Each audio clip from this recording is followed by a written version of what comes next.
Halo semuanya, salam Pak John. Di video kali ini saya akan membahas sebuah film yang sangat mantul nih guys.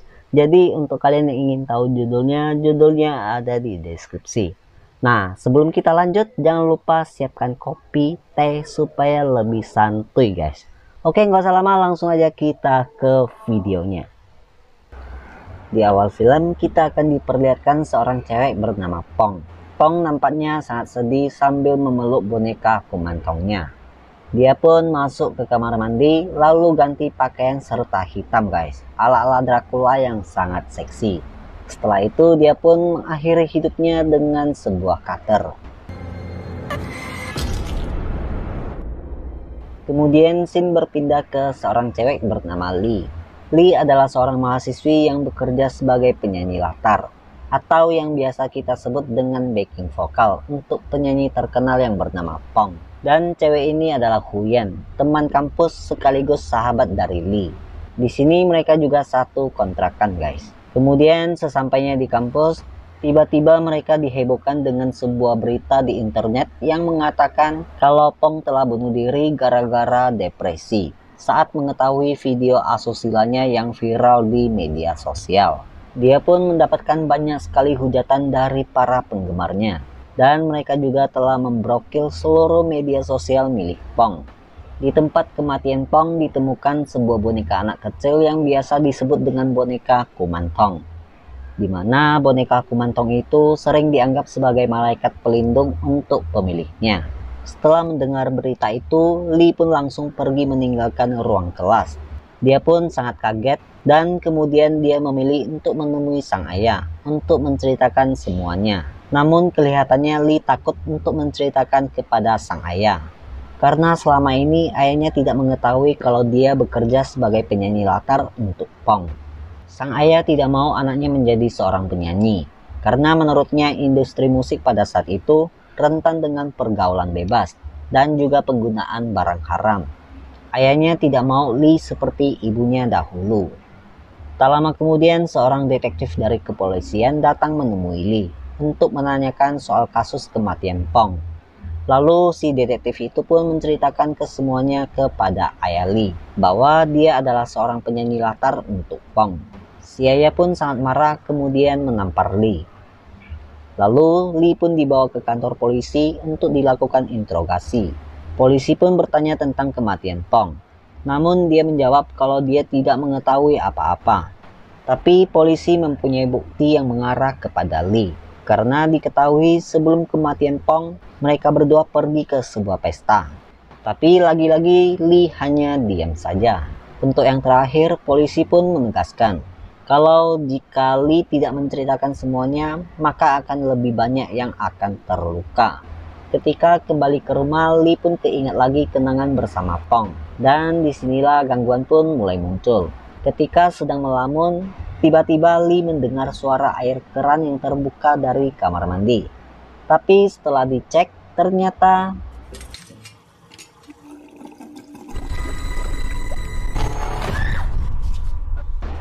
keesokan harinya Lee pergi ke makam Pong. Dia terkejut karena di sana dia bertemu dengan ayah dan keluarga Pong. Ayah Pong pun menanyakan kepada Lee soal pesta yang dihadiri oleh Lee dan Pong sebelum kematian sang anak.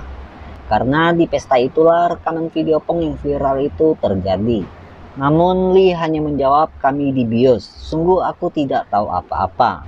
Dan dia juga mengatakan kalau dia juga korban. Lalu ayah Pong pun meminta kepada Lee untuk mengatakan siapa pelaku sebenarnya. Tapi Lee tetap tidak mau menceritakan yang sebenarnya. Lalu dia pun pergi begitu saja. Di sini sebenarnya ayahnya Pong hanya ingin Lee membersihkan nama baik dari Pong. Baru saja dia mau pulang, Lee mendapatkan telepon dari seseorang yang tak dikenal dan dia pun diancam. Jikalau dia menceritakan semuanya kepada keluarga Pong, maka dia akan berakhir sama seperti Pong. 6 bulan kemudian semuanya seperti kembali normal.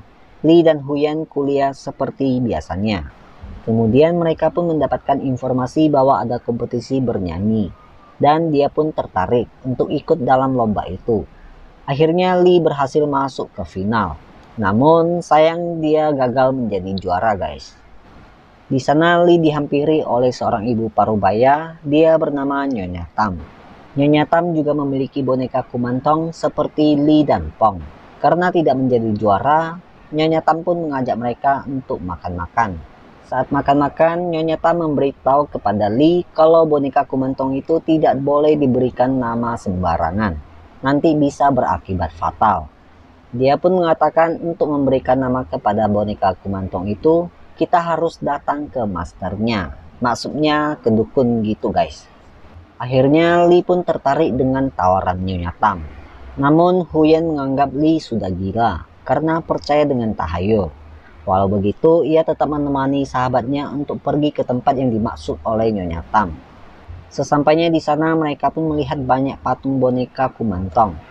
Sang master memberikan boneka baru untuk Lee. Lee terlihat heran karena boneka itu mirip sekali dengan Yuki, yaitu boneka kesayangan Pong. Setelah selesai ritual, Lee pun mendapatkan nama baru untuk bonekanya, yaitu bernama Na. Lee juga berjanji bahwa dia akan menjaga dan menyayanginya seperti darah dagingnya sendiri. Singkat cerita, Huyen dan Lee pun bertemu dengan Kan. Kan adalah pacar Pong nih guys. Lalu Kan pun menawarkan beberapa proyek kepada Lee. Dia juga mengundang Lee untuk datang ke kantornya. Dan Lee pun dengan senang hati menerima ajakan itu. Kemudian Lee pun datang ke kantor Kan untuk melakukan rekaman sebuah lagu yang ditawarkan beberapa hari yang lalu. Di sini Kan pun terpukau mendengar suara Lee. Setelah itu dia pun mengajak kliennya untuk makan. Dengan kedatangan Lee, dia berharap akan ada bintang baru yang akan muncul di perusahaannya. Sampai pada akhirnya Lee pun menjadi seorang bintang penyanyi guys. Sampai pada akhirnya Lee pun menjadi terkenal dalam sekejap. Dia pun dipindahkan ke apartemen baru yang dimilikan oleh Kan. Di sana dia juga diberikan asisten rumah tangga yang bernama Nyonya. Kemudian Lee pun membuatkan ruangan khusus untuk bonekanya. Lee pun beranggapan bahwa seolah-olah itu berasal dari boneka yang dia miliki. Makanya dia bisa menjadi penyanyi yang terkenal seperti Pong. Kemudian dia pun mengajak Huyen kembali menemui Nyonya Tam untuk bertemu berkumpul-kumpul di kelompok kumantong. Di sana Huyen pun sudah mulai merasa risih ya guys. Karena sikap orang-orang yang aneh memperlakukan boneka seperti layaknya anak mereka sendiri. Kemudian Lee pun bertanya kepada Nyonya Tam, apakah boleh dia meminta sesuatu kepada boneka itu. Kemudian Lee pun meminta kepada boneka kumantongnya itu supaya dia bisa bercinta dengan Kan guys. Dan mendapatkan cinta dari Kan.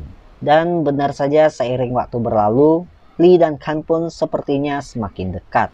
Mereka pun sering ketemu makan malam dan ya mesra-mesra lah. Tapi Lee juga sering digangguin oleh arwah Pong guys. Kemudian di suatu malam ketika berada di sebuah pesta, Huyen menasehati Lee agar tidak mabuk bersama Kan. Tapi Lee tidak mendengar nasihat sahabatnya karena dia sangat mencintai Kan. Lee yang berada di bawah pengaruh minuman keras, Lee dan Kan pun akhirnya bersekutu wadidaw guys. Namun pada saat berasik-asik wadidaw, dia pun digangguin arwah Pong guys. Beberapa hari kemudian Lee pun mendapatkan kiriman bunga guys. Tapi bunga itu berduka cita atas namanya sendiri. Sontak dia terkejut atas kiriman itu. Seakan-akan si pengirim mengancam kalau Lee juga akan berakhir sama seperti Pong. Lee pun langsung kembali ke kamarnya. Di sana dia juga mendapatkan SMS berupa ancaman. Karena dia sangat ketakutan saat itu, dia pun meminta tolong kepada boneka kumantongnya guys. Dia pun pergi menemui Nyonya Tam untuk meminta saran. Lalu Nyonya Tam pun mengatakan kalau ini akan sulit. Boneka pun tidak bisa membantumu. Yang kau butuhkan adalah janin. Tapi janin ini tidak bisa ditemukan di Vietnam, hanya ada di Thailand. Karena dia pengen selamat, dia pun membeli janin itu dari Thailand guys. Beberapa hari kemudian Nyonya Tam datang ke rumah Lee bersama sang master atau dukun yang sama pada saat itu. Lalu ritual pun dimulai. Bonekanya akan dibersihkan dari dalam dan akan diganti jiwanya dengan jiwa yang baru, yaitu titisan setan keramat. Setelah itu, Lee pun mulai mencoba kekuatan dari roh baru ini dengan menaruh foto seseorang di depan bonekanya. Foto itu tidak lain adalah orang yang mengancamnya. Dan benar saja keesokan harinya polisi menemukan mayat laki di dalam bak mandi di depan sebuah gedung. Setelah itu Huyen pun mendatangi rumah Lee karena sudah lama Lee tidak masuk ke kampus. Pada saat itu Huyen tak sengaja melihat ruangan bonekanya. Dia pun kaget karena seram sekali ruangannya. Sebagai sahabat yang baik, Huyen pun menasehati Lee supaya kembali ke jalan yang benar. Sontak Lee pun marah dan mengusir Huyen. Kemudian scene pun berpindah di mana Lee bertanya kepada Nyonya Tam, kenapa bonekanya bisa menghabisi nyawa seseorang, padahal dia hanya meminta untuk dilindungi. Nyonya Tam pun menjawab kalau itu udah diisi janin di bonekanya. Tapi di sini Lee tidak mau dan berniat untuk membuang boneka Kumantongnya. Cuma Lee harus tahu gimana akibatnya nanti, kata Nyonya Tam. Lee pun pulang dan langsung membuang bonekanya. Keesokan harinya boneka itu pun kembali ke ruangannya guys. Ngeri cuy.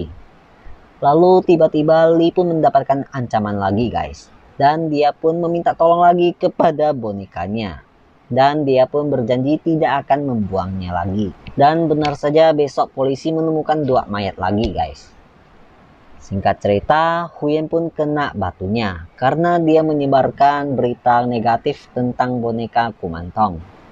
Untung saja dia masih bisa selamat. Kemudian Khan pun pergi menemui Lee. Di sini Khan mengatakan semuanya kepada Lee, bahwa dialah yang melakukan semua itu demi balas dendam kematian Pong. Ketiga pria yang memperkaos Pong pun dihabisi oleh Khan. Ternyata boneka Kumantong itu semua bohong punya. Karena bonekanya udah diisi perekam suara dan juga kamera, sehingga permintaan Lee dikabulkan. Di sini Khan pun berniat untuk menghabisi nyawa Lee juga. Tapi Lee meminta Khan untuk memberikan kesempatannya untuk menceritakan semuanya apa yang terjadi lewat kamera yang ada di bonekanya. Di akhir film, Lee lompat dari balkon atas ajakan arwah Pong. Sedangkan Khan dan keluarga Pong ditangkap polisi karena melakukan pembunuhan berencana. Dan film pun tamat guys. Oke, sekian dulu dari video kali ini dan sampai ketemu lagi di video berikutnya. Halo semuanya, salam.